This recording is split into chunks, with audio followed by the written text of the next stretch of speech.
Ladies and gentlemen, my name is Coffee Break, and welcome back to the CoffeeCast ProCast edition. That was really fun.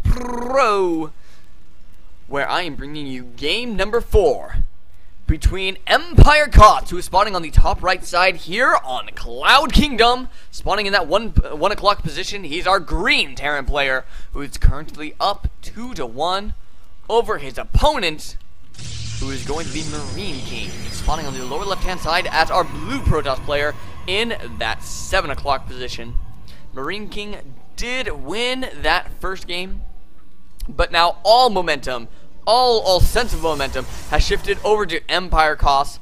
Now, I would like to point out in that previous game, MarineKing once again went for that 4-gate pressure against his opponent and just kind of died. He just lost. In game number 1, that is the build that he used to beat Koss, but I would like to commend Koss. He got a bunker down this time, which definitely helped quite a bit, and had quite a few extra units out on the field as well. Did go for, did have quite a few Marines and Marauders on the field. Got a couple of earlier barracks that last game, and was able to defend against a push that he died to earlier on, which is something you'll see a lot of players make the mistake of. They'll die to a build, you know, in game 1 and be like, okay, I'm ready for it next game. In game 2, you know, the opponent does some different build, and they're like, oh, okay, you know, he has multiple builds up his sleeve. And then game 3, they just died at the same build that they lost to in game number 1. So it's good to see Koss be able to react to what happened in that first game and be able to respond accordingly in game number 3, not lose to that 4-gate aggression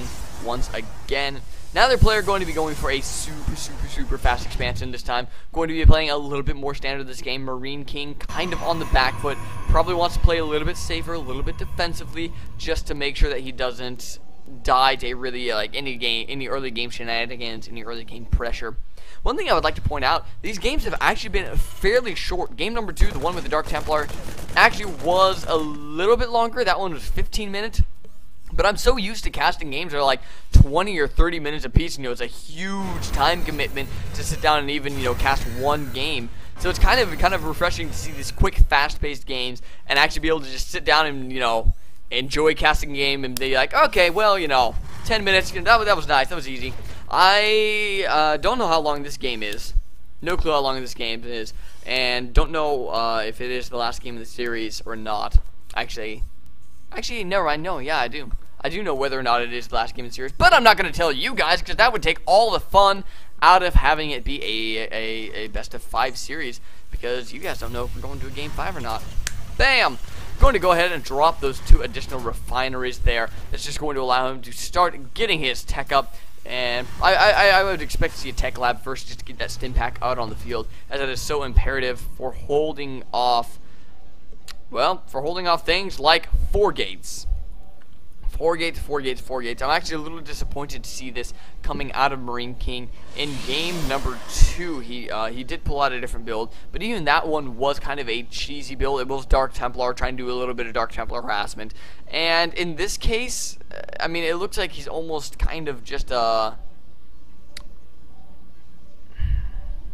guess I don't know what I'm going for with that. He just kind of looks a little bit kind of like a cheesier player, I suppose, trying to do a little something, and when that falls through, well, you know, he kind of gets smashed. I guess in game number 2, he actually did hold off fairly well.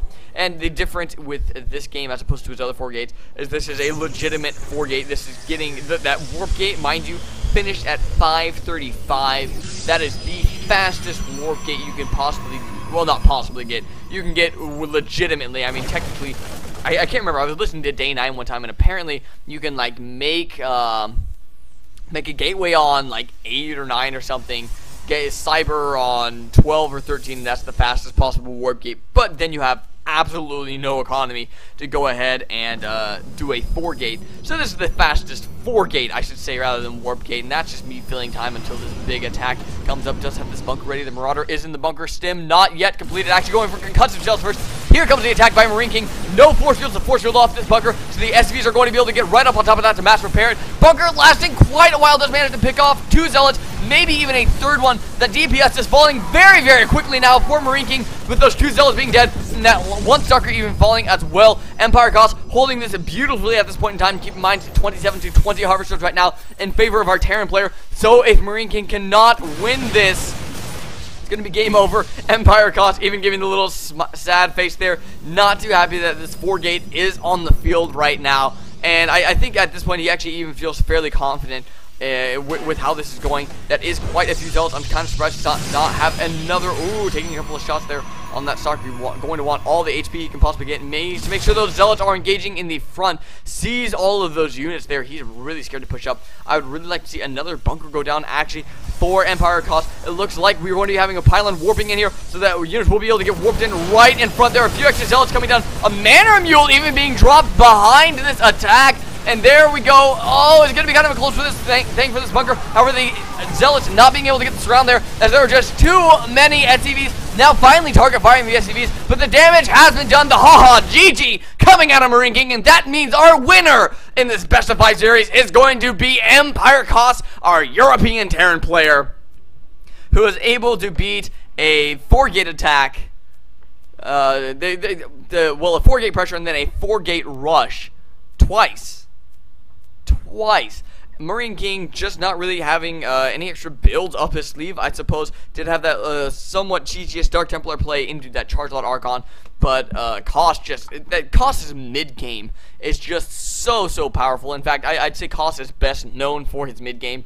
He's very, very good at those aggressive drops. He's a player that never really fell off the dropping train, and he has always been successful with it.